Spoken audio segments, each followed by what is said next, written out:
I'm Josh Horowitz, and today on Happy, Sad, Confused, we're live at the 92nd Street Y, guys, with Sam Heughan!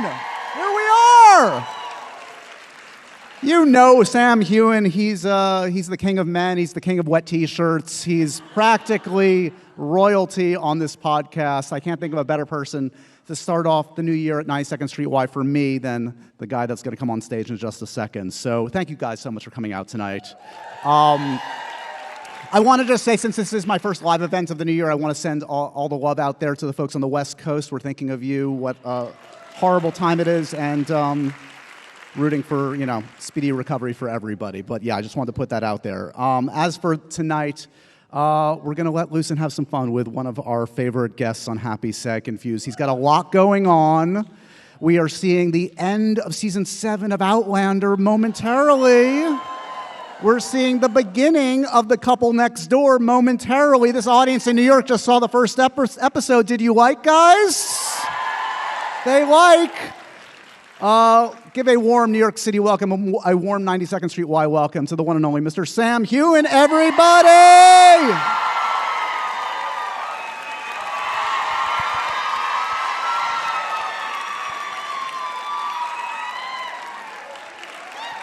This guy.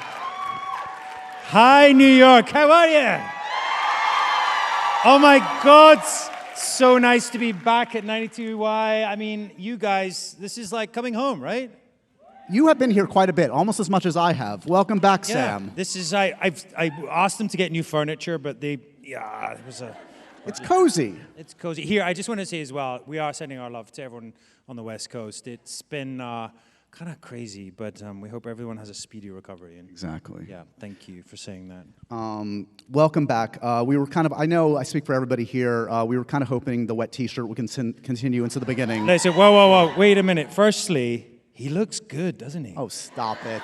Look, and we are kind of dressed the same. Look. Stop it. Look at it. Easy for you to say. It's really soft as well. Okay, don't. I think he's been taking tips. From the king of men? From my stylist. Right. Ever since we did that gym sketch years ago, I've had to up my game. Yeah. Yeah, when I saw myself in gym shorts next to you, I was like, changes need to be made immediately. You look great, buddy. Thank you, buddy. So good to see you. Congratulations, a lot is going on. I did want to mention, you have been here on 92nd Street Y's on the stage here many times. Yeah. Talk to me about growing up. Did you have a theater that was close to you, like a childhood theater you went to that you recall having really sentimental attachment to? Oh, that's really kind of you to ask, and I have probably told the story a lot, but yes, I lived in rural Scotland and eventually as a teenager moved to the bright lights of Edinburgh, the capital city, which, has anyone been? Yeah, they've all been, Josh. Why haven't you been? I haven't been. Must be nice, guys. It sounds great. And I was fascinated. I went to the theater. I went to the Royal Lyceum Theatre. And the first show I saw was a production of Merlin, and it was all about King Arthur, and I've always been kind of obsessed with that. And I thought, I think I want to get involved in this world. So I applied for a job as a stage manager, much like the amazing stage managers we have here. I would have been rubbish if you need anyone. Do not employ me. I firstly went to the Traverse Theatre, which is where I actually made my debut as an actor many years later, but I was so fascinated with watching the other actors on stage, and I was carrying a bit of decking that I dropped it on a stage manager's hand, and he had to go to hospital and get stitches. Then I went to the Lyceum and worked as a stage hand, and I had to make cucumber sandwiches because I was so useless. They were like, "What can this kid do? He can cut cucumber." Right? Yeah. And then I was told that I was cutting the cucumber too thick. So do not employ me. Thank you. This makes sense. He was cutting cucumbers backstage. I was like, we're about to go on stage and do an interview. You're like, no, let me cut these cucumbers. Just wait for the cocktail, Josh. Yeah. Okay, we've talked many times on many large stages in front of giant audiences. Do you ever get nervous? You seem always very at ease in front of a crowd. Really, no. That's very kind of you to say. No, I just did Jimmy Fallon. Yeah. Which is fantastic. He's on tonight. You should watch it. It was a lot of fun. I think I don't know, I do get nervous, but when I see your charming little face, and I'm like, it just makes me feel all warm inside, actually. You mentioned, thank you for that. I can't say the feeling is reciprocated. You make me nervous. You were at Fallon. Nervous or excited? Combination, all the feelings at once. Is it like a little tickle in your stomach? At Fallon. Yes. Who else was on the show? Did you meet anybody over there? Well, I did meet a very, very wonderful woman. J-Lo wasn't there. Lupe, J-Lo's mom, who is in the audience, I believe. I hope she is. Thank you so much, Lupe, if you're here. If you're not, she lied to me. Thank you. I got this wonderful present. Yes, very, very lucky. So thank you, Lupe. Amazing. Thank you. Have you ever met her daughter? Have you? J-Lo? Yeah. No, not yet. One day. All right. So this audience here in New York City has just seen the first episode of your new show. Congratulations, How was it? Man. You like it? Good, thank you. Yeah. It's going to be on Stars, The Couple Next Door, 6 parts. When this one comes around, give us a sense. How does this one come around? How is it presented to you? What gets you excited about it? Right, yes. So Dries Vos is this genius Belgian director who I worked with on a show called Suspect. I was very lucky to do an episode of that, which is a highly successful show for Channel 4. This show aired, actually, I think last year in the UK, and it was their most streamed show ever, which is pretty cool. Yeah, no, it was awesome. And so then I got sent this, and it was very lucky because the show fitted into between seasons of Outlander. I think it was 6 and 7, or maybe something like that. And yeah, we're shooting in the Netherlands, in Belgium, and honestly, just the character is so interesting. I think you think he's one thing, he's sort of a bit toxic, alpha male. You make assumptions about all these characters, and I think every episode, your preconceptions are going to be slightly changed, and your allegiance to each character is going to be changed, and it gets quite dark. A lot of them have got a lot of secrets, and I just loved it. It was so fun, and this cast is so talented.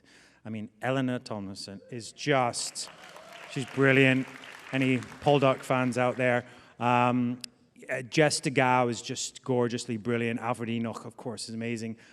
We got on so well, and we had so much fun with the crew as well. Had you worked with any of them before? Were these all newbies for you? No, all newbies. So, what do you vet folks? Do they vet you? Like, what happens when because this is kind of a four-hander. I mean, it's an ensemble, but these 4 characters, they need to work. You guys need to kind of gel. They do. So, do you ask friends of friends, like, hey, have you worked with this person? Eleanor's ginger. So I liked her. Right. Okay. Sure. That's your only criteria. Yeah. It's funny, actually. So firstly, I did a sort of chemistry test, one of those awful things they make you do on Zoom these days, which is just like the worst way to see if anyone has chemistry, because you're going, what? And you're speaking over each other. Jess was just brilliant. She played the character in 3 different accents. She just did all the direction. She kept changing it up, and I was like, she's amazing. She's such a talent. Eleanor, I knew of friends, and we realized we are the same person, only a different sex. And we got on so well. And Alfred is just such a gentleman, highly intelligent, brilliant fun, really relaxed. And instantly we knew, especially with Dries, this crazy genius, that it was going to be a lot of fun to make. I mean, hopefully, you're big-time Sam Heughan now. You don't have to audition all that much. But when you do you prefer a Zoom audition or an in-person one at this point? Oh, my God. Josh, I'm unemployed now. That's why I'm here. Give me a job. Stage crew, if you need anyone, I'm Cucumber available. sandwiches. Cucumber sandwiches. I'm unemployed, so I have no idea. I'm very lucky. I get offered some stuff. My manager's here. He shakes his head, and I say, okay, we'll not do that. So, yeah, I don't know. Are you a good neighbor? This is a show about two couples, two sets of neighbors. Oh, no, I'm terrible. I'm the one the with music binoculars. loud. I'm the one. What? Yeah. I'm like peeking through the curtains. Like, Like, what's going on over there? That's definitely I've definitely got a drug dealer near my house. Would you help a neighbor? Would you help me with a move? If I'm saying, hey Sam, I'm moving tomorrow. No, I wouldn't answer my phone or whatever the doorbell is. I'm like, no, I'm not. No, I just realized this. I was doing press the other day. I'm like, I now live in suburbia, so I actually am one of these people, which is kind of weird. So yeah, are you a good neighbor? I try not to talk to anybody Yeah. at all. I'm a New Yorker through and through. That way. Yeah, right. It's great. It's perfect. I don't know my neighbors. I've lived Yeah. in the same place for about 5-6 years. Don't know. Yeah. Couldn't name one person I live near. But that's what's like interesting about this New York. show. Yeah. It's like we're kind of all separated, especially in suburbia, and we were like kind of interested, and we were like, what is going on behind that door? And these people are all very like, you know, on the outside, it's a beautiful life and a beautiful family, but what's really happening, Josh? What's really happening in your house? Where I want to know. You've never invited me. No, we need boundaries. There's so few boundaries left Coming between to your us. house. If you don't invite me, I'm just gonna turn up. Gosh. Where do you stand? Yeah, we could not to Hello. pretend we're not here. There's a light on. We could get massages together, like you What? and your buddy. Wait, what? I don't want to ruin anything coming up in the show, but there's a scene where you and your co-star they get massages together. Yeah, there is. Oh, I made it weird. You're like barging into my apartment. Yeah, but that's a TV show. If we ever get a massage, I mean, we've done pretty much everything else. Yeah. So. Where do you stand on couples vacations? You and a partner, me and my wife, we all go together for a nice couples vacation. I mean, are you inviting me? Where are we going? Where should we go? Nepal. What a segue. Okay, we'll come back to couple next door. Okay. Since you brought that up, let's talk about Nepal. Yeah. Oh my God, this is like the journey of a lifetime. Thank you. Oh, thank you. You guys know Sam very recently took this trip. How long has this been in the planning? What happened? Give us a Cliff Notes version. God, yeah. Okay. So, I mean, I guess I've always been, really interested by Everest and just the romance of it. I then was supposed to do a movie with Doug Liman directing and Ewan McGregor. Kind of weird combination, right?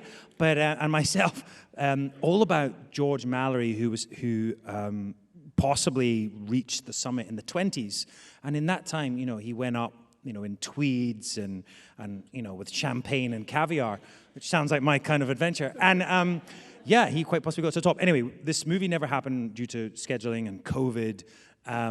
However, I met this amazing gentleman, mountaineer called Jake Norton, who's just an incredible man.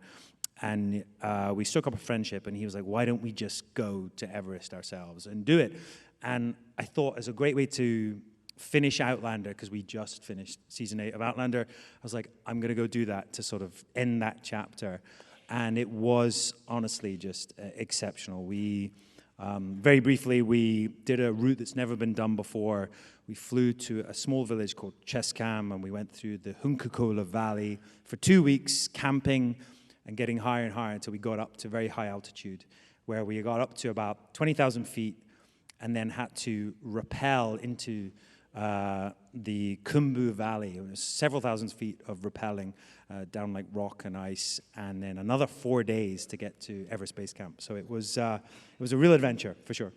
Leads to a question I was going to ask. I asked for some questions from our Happy Sad Confused listeners. Sabrina wanted to know, were you scared at any point during this latest adventure? It's honestly, I like an adventure, and I like hanging out with you, Josh, but sometimes I take off too much, and I have to admit, 2 weeks of hiking and sleeping in a tent, and there's no bathrooms, there's no showers, you're sleeping at night where your tent is freezing, and when you get above this certain altitude, you're throwing up, you can't breathe, you can't sleep, you're having the weirdest dreams if you do sleep. It was very, very difficult. And on the last day when we were very high on the Ampulatsa Pass, I watched a couple of our porters go down on these ropes, and I started crying because I was like, what if we lose someone? And I'm laughing, but I'm not laughing. But I was like, this is such a precarious situation. Anything could go wrong here. And actually, Jake went down the Mountaineer, and he disappeared for about an hour and a half. And I was like, what is going on? And they were laying down new fixed lines. But yeah, there were many moments I was like, what am I doing? Where is Josh? What am I doing? I would have died as I was getting my boots on. I would have just like collapsed. I mean, even getting your boots on is such an effort. And I have to say a huge shout out to all our porters who were incredible. These people, we were with the Rai tribe, who are kind of lesser known. Everyone hears of Sherpas, but that's actually a tribe. So we had a main Sherpa who had been up Everest 18 times, and they just had amazing stories. But our Rai, who were the local porters, were just so hardworking and incredible. And we got invited to a wedding when we were in their village, which is just such an amazing experience. And then the whole village turned out. The whole school did this ceremony for us, which lasted about 3 hours, because everyone in the village wanted to make a speech. And they're big Outlander fans. Big Outlander fans. Who knew? Yeah. Can't really heard of Outlander, and their English wasn't so great. But at one point, I did hear them introduce me, and they said, among other things, that I had 4 million followers on Instagram. And I think that was for them, the currency of the day. That's it. I reached fame at last. Did you document this at all? Is this going to be something? I did think about it, and I'm still not sure. I mean, I thought about maybe a book or something, but honestly, I felt like I wanted to do it for myself. And, I was tempted to text you occasionally, but honestly, there was no reception. We got, for 2 weeks. It was actually glorious. All right, so that sounds like an amazing, and the perfect thing, as you said, coming out of an epic 10 years of Outlander. Yeah. Amazing. All right, so just circling back to this new endeavor, Couple Next Door. When you switch productions, like when you get on set of Outlander, you know the deal by now. You have the comfort of knowing everybody. Do you get butterflies when you start a new production with a new gang? Yeah, absolutely. I think it was such a short period of time for us to prep. I literally think we had 4 days rehearsals. We got to Belgium, and meeting these new actors, and I knew of the work they'd done. So of course you're like, God, can I do this? Can I act outside of Outlander, because I've been doing it for so long? And then we were just welcomed by the crew there, and things operate very differently out there. There were this tiny crew. I've come from Outlander where we have hundreds of crew and it's vast workshops and dresses, to maybe 20, 30 people max. And they operate very differently. We didn't have trailers there. At lunchtime and breakfast, you go get your own breakfast and lunch, and you sit with the crew. And pretty much every week we had a party. They were just so welcoming, and we just kind of all mucked in, and it was just such an amazing experience. And also, the way that Dries works is that he takes like one take sometimes. And maybe he puts the camera behind your head, and that's it. So it's the back of your head, like, wait, are you not getting any coverage of this? Whereas on Outlander, it's such a big production, they'll shoot 30 takes of everyone's reaction. Playing a dad. Do children like you, Sam Heughan? Children can't see much of your work. I mean, do you remind the child, like, I played Batman once, trust me? Do you know what? My first scene of the whole show was with, I think his name's Noel, and he's a partially deaf actor. And that was our first scene, and it's Danny's sort of trying to create a bond with his son, who he's not very close with.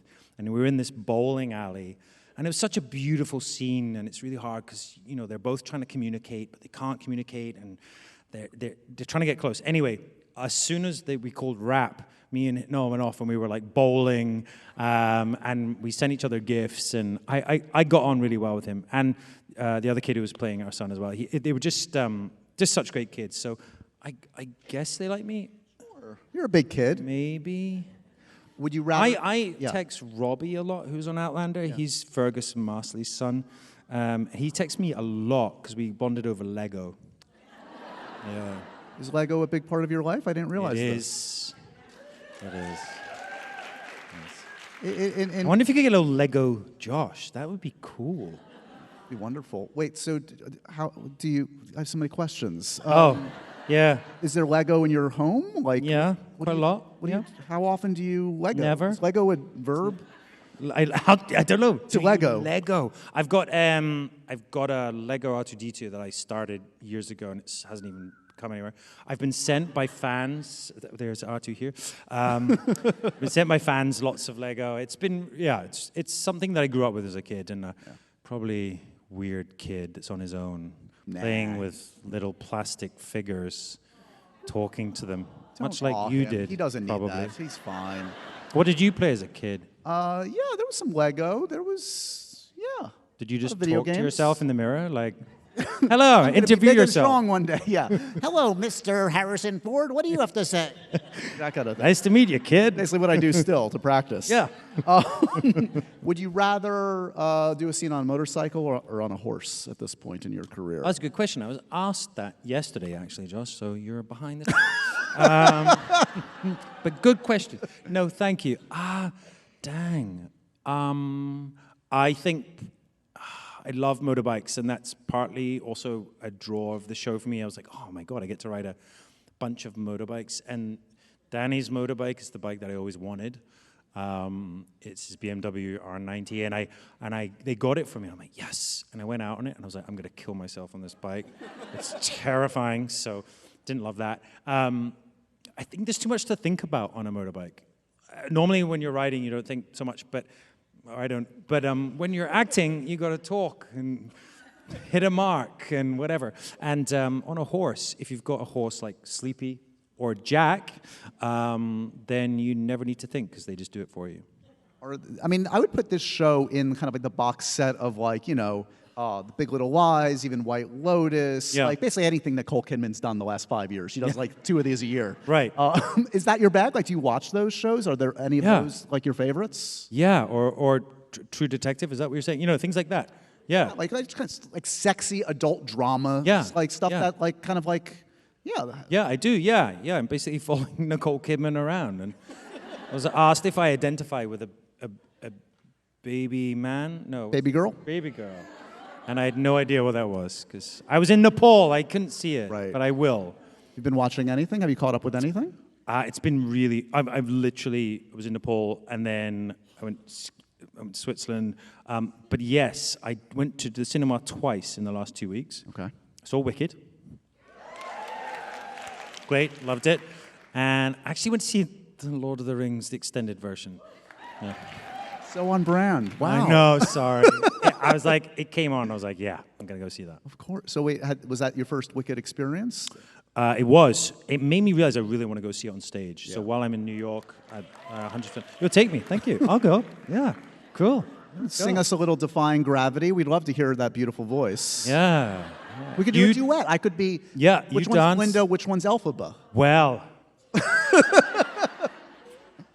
Glenda, right? Hair flip. I need more hair to do the thing.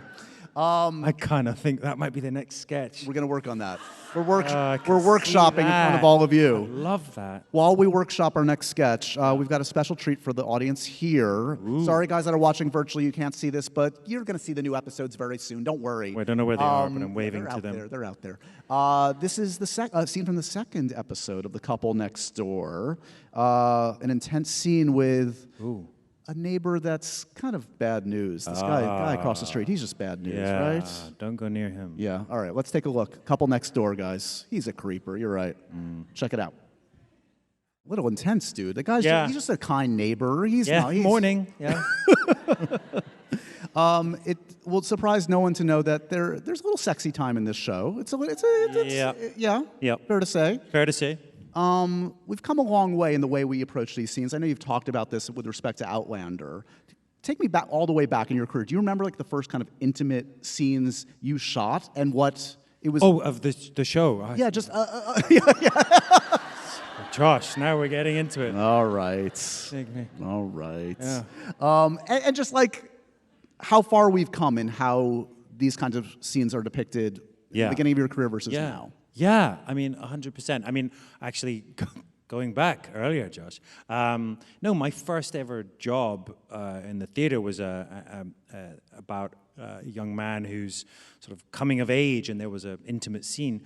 And we were, really well looked after, and it was, obviously terrifying to do, especially when your mum is sitting in the front row as close as these young ladies are. But yes, it was jumping to Outlander.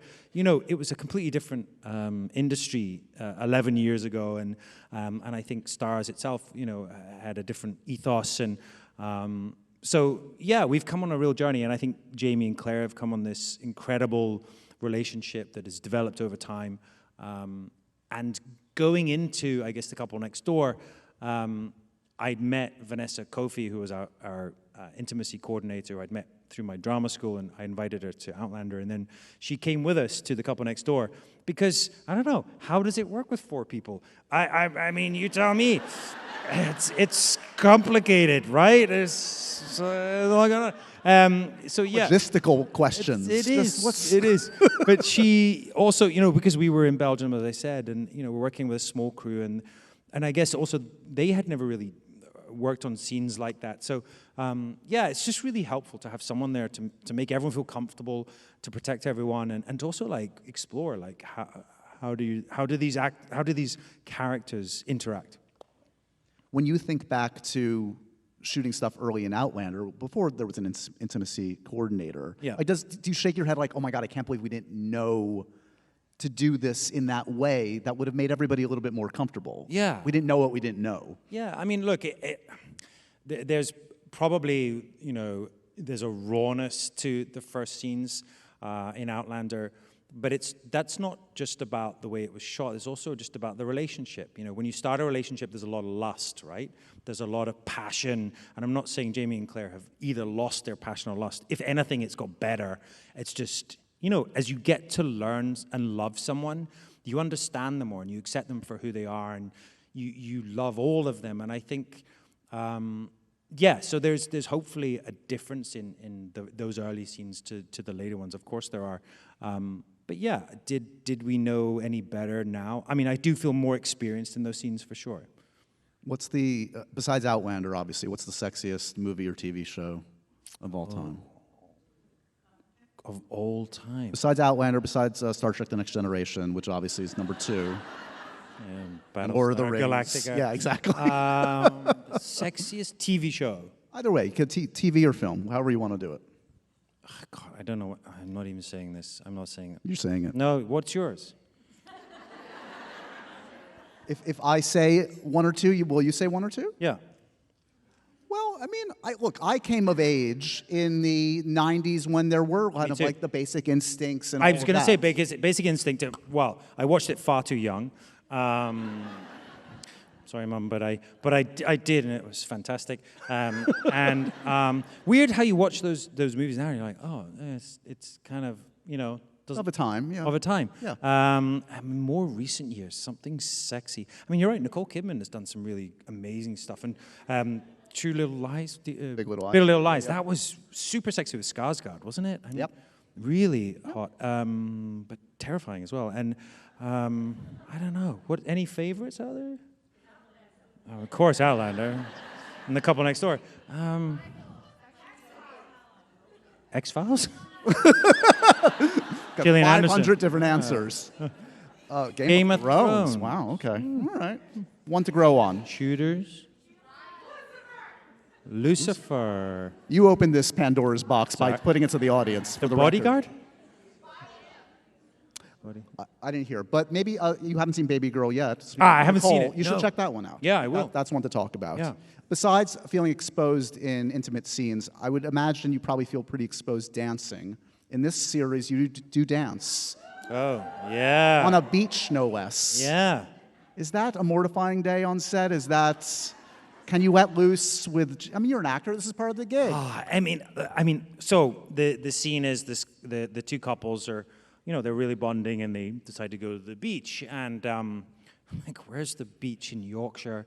And is it that warm? Well, apparently the beach in Belgium really isn't that warm. It was freezing.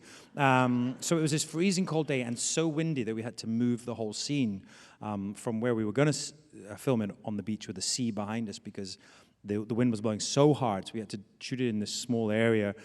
And literally between takes, I mean, the girls and myself, we were literally shaking with cold. and of course, the characters are supposed to be like, drinking tequila and having a good time. And then they start playing sexy music, and you're going, I'm so cold right now, so self-aware. But I think it's a really amazing scene because ultimately, I don't know, Danny's like, he's a bit free and he loves a good time and he's probably high and Yeah, you sold it. and he loses himself Yeah. a bit. Yeah, he loses himself in the moment, and I think that's really cool. But oh my God, yeah, not my proudest moment. Well, it's second probably to another dance scene in your career that I happened to find. Do you remember a scene in A Princess for Christmas where you danced?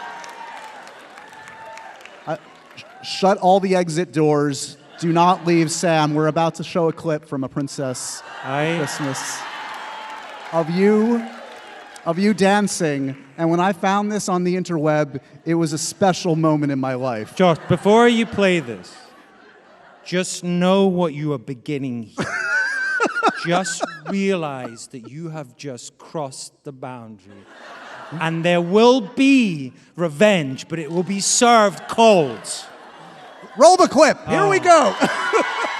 I know that. Actually pretty good. Yeah. I know that felt like 6 hours. It was only a minute. A minute passed, but it was like Interstellar. There was no sense of actual time. Yes, yeah. Yeah, it did go on for a while. Fond memories of that? Oh boy, you really. Do you have anything to say? Look, I mean, it's funny, isn't it? Like, there are a few movies out there that, or things I've done in the past, in your early career, where you're like working as a jobbing actor or working in a bar, and then they're like, "Hey, do you want to be in this movie?" Yes, I will be in this movie. And actually, I loved that. I had a great time, and that was in Transylvania in Romania. Katie McGrath, who's a great talent.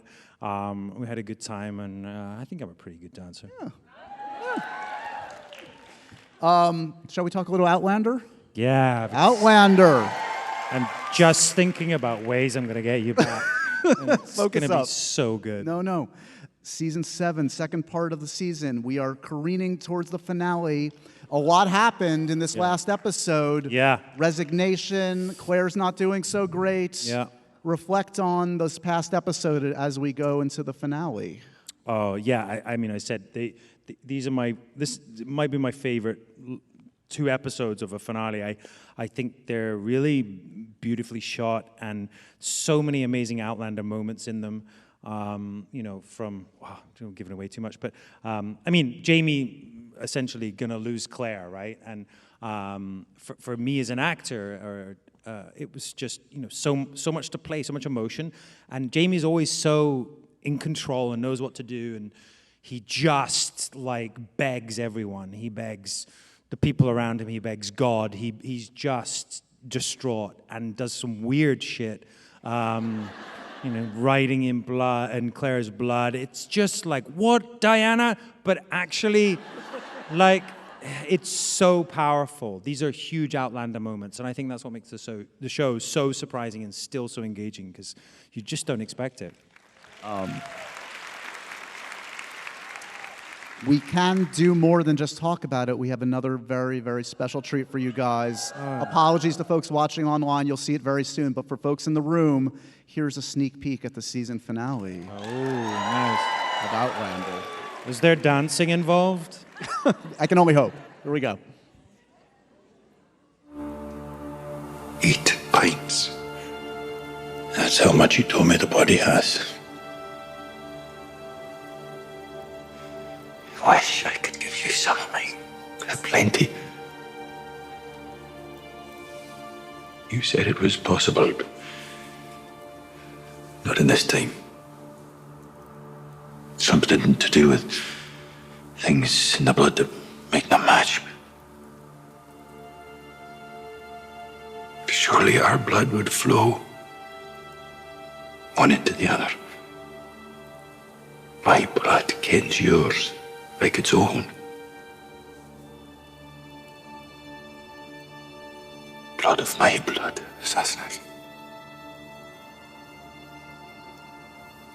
That's what we said.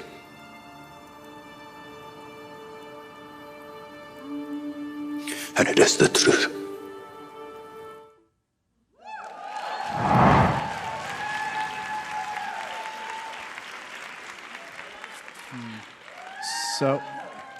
So as everybody here knows, you have shot also the final mega season. We have a lot more to come, thankfully. Yeah. The last time I saw you, you'd shot the bulk of it, but I think you were going back for just like some pickups. Yeah, that's right. Yeah, we'd finished, but we were going back for like, I think 2 weeks. So was it a bit anticlimactic? Like, was like your final shot like an insert shot of your hand? Like, or was it like an emotional moment without revealing anything? Yeah. What can you say about the last moments of shooting out? I mean, look, we're not gone yet, and we'll be back a lot, I'm sure, talking about it. So, but I mean, in some ways, it was kind of weird because, I mean, I think Richard and Sophie were wrapped out like 3 times. They were like, "It's your final day on set, yeah!" And everyone gives a round of applause, and then they were back the next day, and we kind of were. We had like, this is the final day, and everyone felt very emotional. And then we came here. We were doing press with you, and then we did go back and do another bunch. But yes, the final. I mean, look, the whole last year actually was very emotional. It was a very difficult one. I don't know. Well, I know why, because we knew it was coming, and some days it just felt like another day on set. It was like, oh, this is what we do. It's done for the last 11 years. And then other days you're like, oh my God, this is the last time I will ever put on this garter or boot or whatever it is, you know. So it was like, oh, this is the last time I'll be with this person. And there were a lot of goodbyes, and the last day was, very emotional. Did you make a speech? No,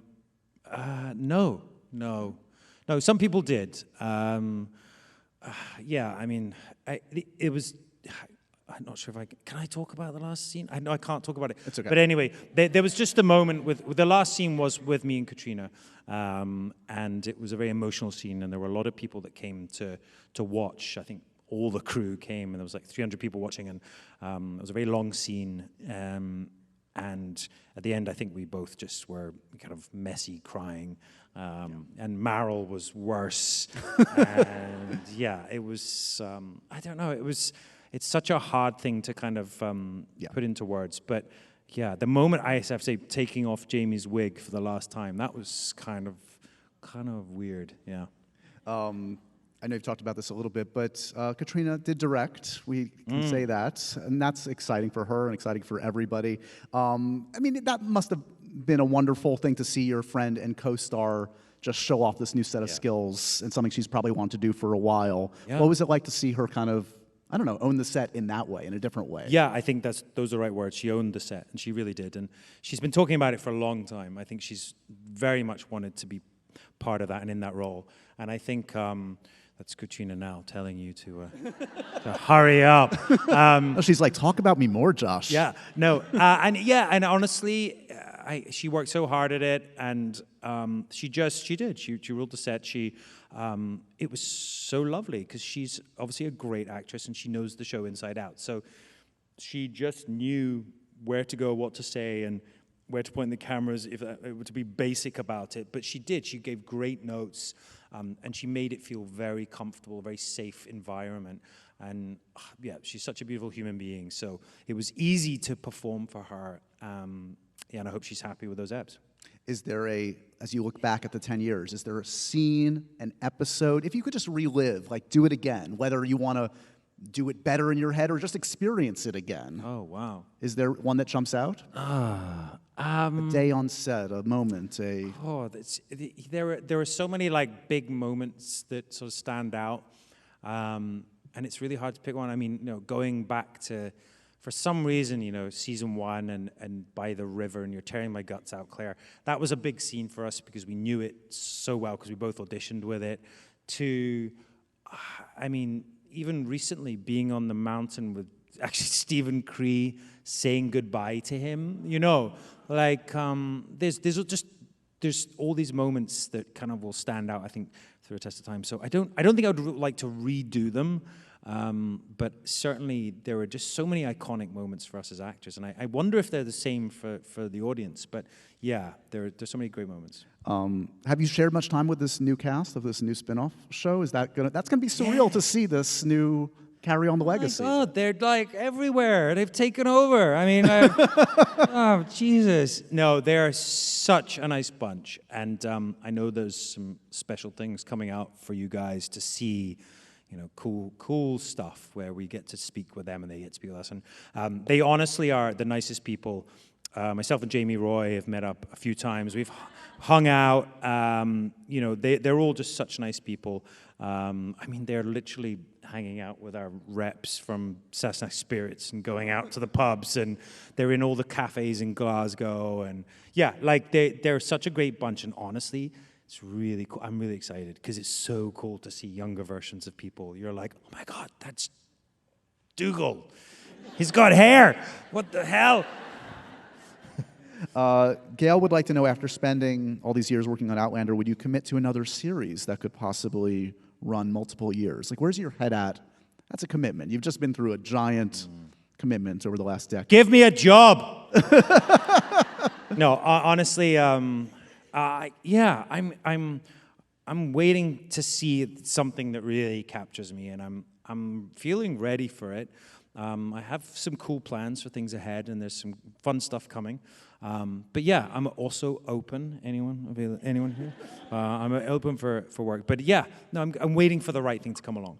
You must have had to turn things down just from the time commitment to Outlander over the years. Has that been, again, I wouldn't say a double-edged sword. It's been such a gift, obviously, but it's no joke, the time commitment that Outlander has been in your life. Yeah, no, it's amazing how myself and my co-stars, have managed to do other stuff, because honestly, Outlander, it was all consuming, because not only, you're working 6 months or even a year on some seasons, and then you would have maybe 6 months off, but we have press, we have to deal with 60 more Josh interviews this year. Which honestly I would do every day. But yeah, so, and then you're like, actually I also need to take time off, or I need to refresh, because it is quite grueling. So yeah, it was kind of amazing that we have been able to fit things in. But now we're in a position where, hey, we could do anything.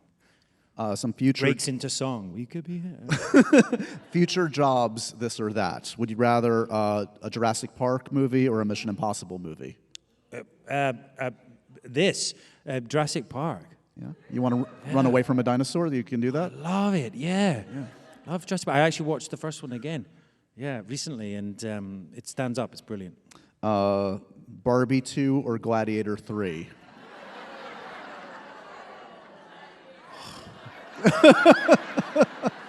Is there a world where they're both together? I could see you in both. Barbie Gladiator? This is a credit to your ability. I could see you as a Ken. A Ken in the arena. I know you're a Ridley Scott fan. So. I'm a huge Ridley Scott fan. Did anyone see the Gladiator 2?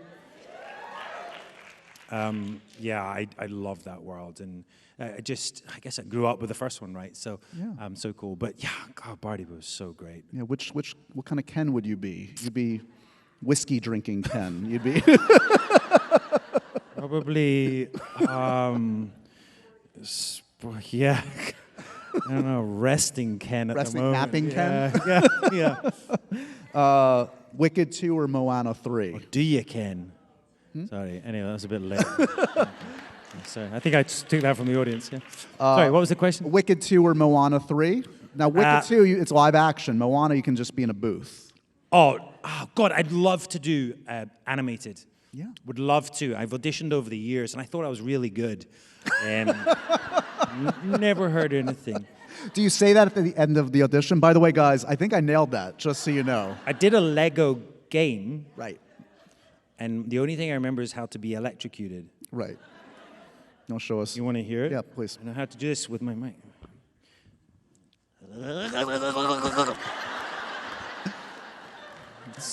Need some practice, but it's getting there. I would like to thank you for that gift that will now live forever. Slow it down, repeat it, do whatever you want with it. You're welcome. That one's for free, guys. There's your special gift. Did you know while you were doing that what a bad idea it was, or just now? No, it was just as I put the mic between my legs. Clenched, but... And Marvel or DC? I've been waiting years for you to ask me to do that. Marvel or DC? What do you want? Wow. They want you to do Marvel, but what do you want? Jury's out. They can both come. Okay. Okay. Calling. Let them fight for your Let services. them fight between skyscrapers. Yes.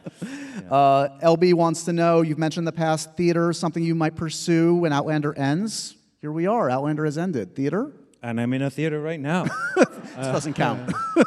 There may be a theater show in the works. Maybe. Thank you. I was going to ask that. Where? Here? At the London? 92. No.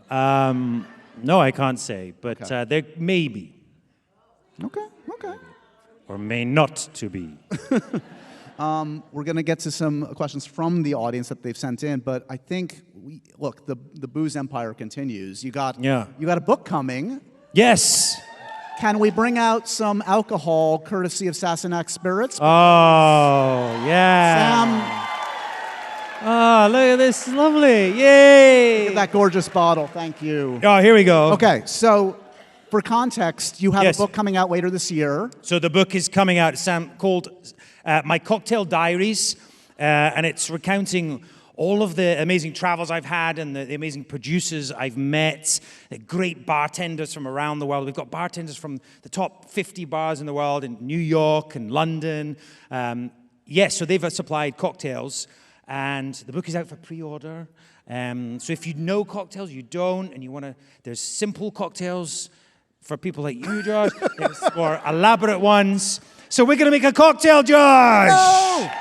I love a good cocktail. Okay, what are our ingredients? What are We were doing? going to make one each. Okay. Shall we make one each, or should we just get Josh to make one? What do you think? Well, let's just make Josh make one. Why? I have got faith in you. Well, if you give me the proper instruction, I'm only as good as my instructor. Josh, this is called We have not practiced this. the Morning Glory Fizz.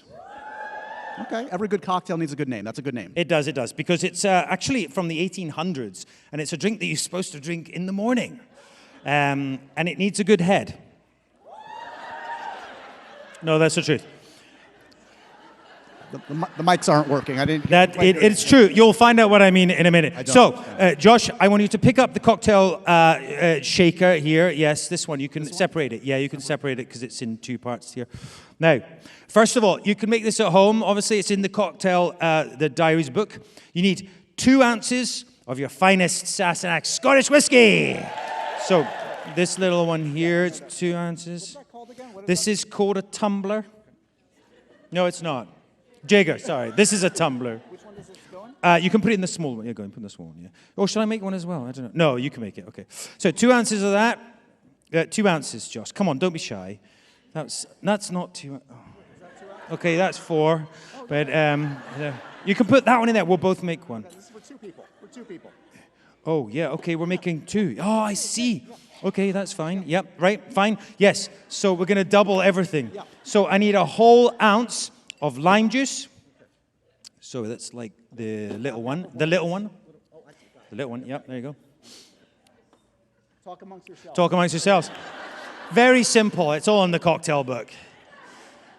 So, an ounce of that, Josh. People are waiting in the bar.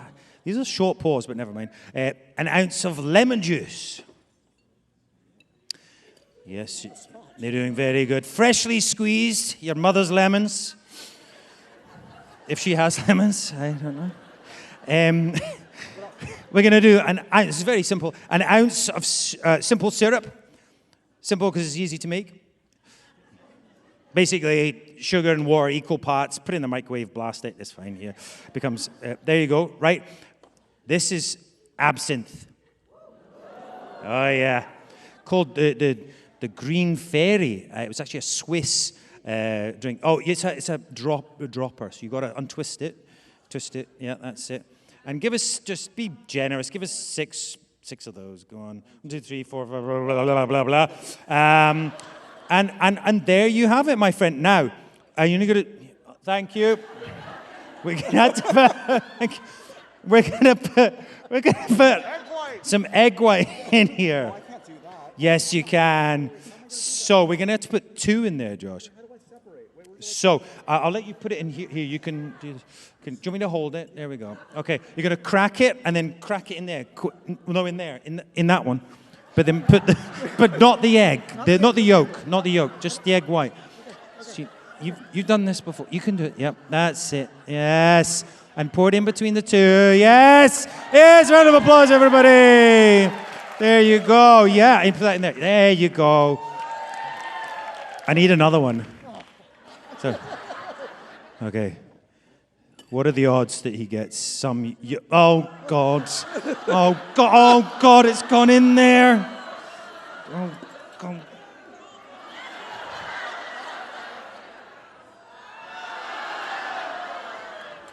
We got it. We're good. No, we're good. We got this. That's fine.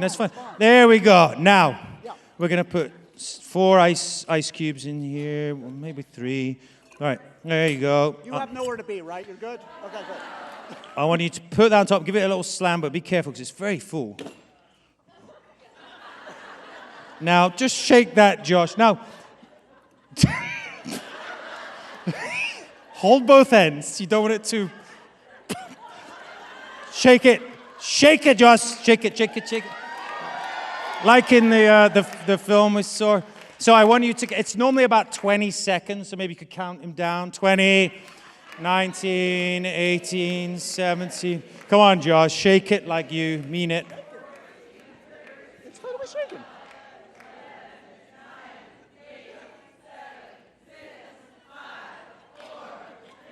2, 2.5, 2. How are you guys, by the way? Are you going anywhere? Keep shaking, Josh. Hey, anyone go anywhere nice tonight? Okay, all right. Yeah, I'll let you do it. Okay, you did very well there. Okay, you now need to. Yeah, that's good. Yeah, you're doing great. You're doing well. Yeah, beautiful. Round of applause. Beautiful. I want you to strain this into your glass. I'm going to hold this up so you guys can see. Strain it and take your grubby hands off of it. Come on. Let the people see it. This is doing. You're doing very. Yeah. Well, it's actually 2. Yeah, we're gonna do. Yeah, go on. Do that, and then we'll do that one. You're very good at this, Josh. We could take this on the road. Oh. Let's pull that one in there. There you go. That one's in there. No, we'll just do one beautiful one. And then now I want you to get some soda water. This is very simple. Open that.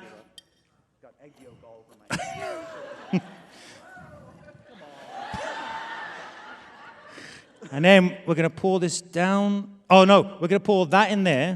I'm pouring the soda water. Into the used... How much? As much as you like. Yeah, go on. Keep going. I'll do. I'll give it a little stir. This is delicious, I promise. Have you ever made this before? I have. Just not with an imbecile. Okay. Now, you can pour that into here and watch him get the morning glory head. Come on, Josh, pour it in there. Look at it. Look at that. I don't know if you can see this. Look at that. That is beautiful. And then you're supposed to drink it for your morning drink. So there you go. Cheers. Sandra. Oh, well, I'll tell you what. I might give you a little spray as well. Here, there's some absinthe spray because this will... Well done, Josh. That's really good, actually. Well done, mate. Besides the egg yolk on my hands, it's delicious. He's done very well. It's delicious. Well done, Sam. Well done, mate. All right, guys. Wow, there you go. I'm exhausted. It wasn't that hard in rehearsal, but... It'll be easier for you with your book. Don't worry. Sam will come over to your place after you order the book. He'll teach you how to do it. It's it's a good one. I mean, it's from the 1800s, and there are a lot of cocktails in there as well that are classic cocktails, which are from some of the oldest cocktail books ever published. So lots of fun and lots of things to make. Love it. I'm pre-ordering mine because I know you won't send me one for free. I'll send you some eggs as well. Perfect. All right, some questions from our lovely audience. Angela wants to know who in the Outlander cast would make a good neighbor, and who would you avoid moving next to? Oh, that's a good question. From the Outlander cast, a good neighbor, probably, well, I mean, Katrina would be a good neighbor. She'd invite you around for dinner. She's a very good cook, by the way. She's very social. I probably wouldn't live next door to John Bell or Duncan Lacroix. They are they're fun, and you'd have fun at their party, but then you'd probably never get any sleep. Yeah. No name on this one, but it's a good question nonetheless. Did you get your sense of adventure from playing Jamie, or did you already have that and bring it to the character? Oh, no, I think I probably already had it. I think growing up in Scotland, in the rural Scotland, being a fan of the outdoors definitely gave me that. But I suppose, yes, Jamie obviously has given me an opportunity to explore more of Scotland, which I love. From our wonderful audience on the live stream, someone sent this in. Actors are rather divided often on improv. What side do you fall on, terrifying or exhilarating? On improv? Oh my God, no. No, I'm an actor, so I like a script. I think because I guess grew up and went to a classical course, classical acting. You always go straight to the script, and that's where you get your clues from. So I always feel like if something's not working in a script, you have to try and make it work rather than put it in your own words. However, maybe that's a good challenge, right? All of season 8 improvised on Outlander. It is, and actually that's the secret.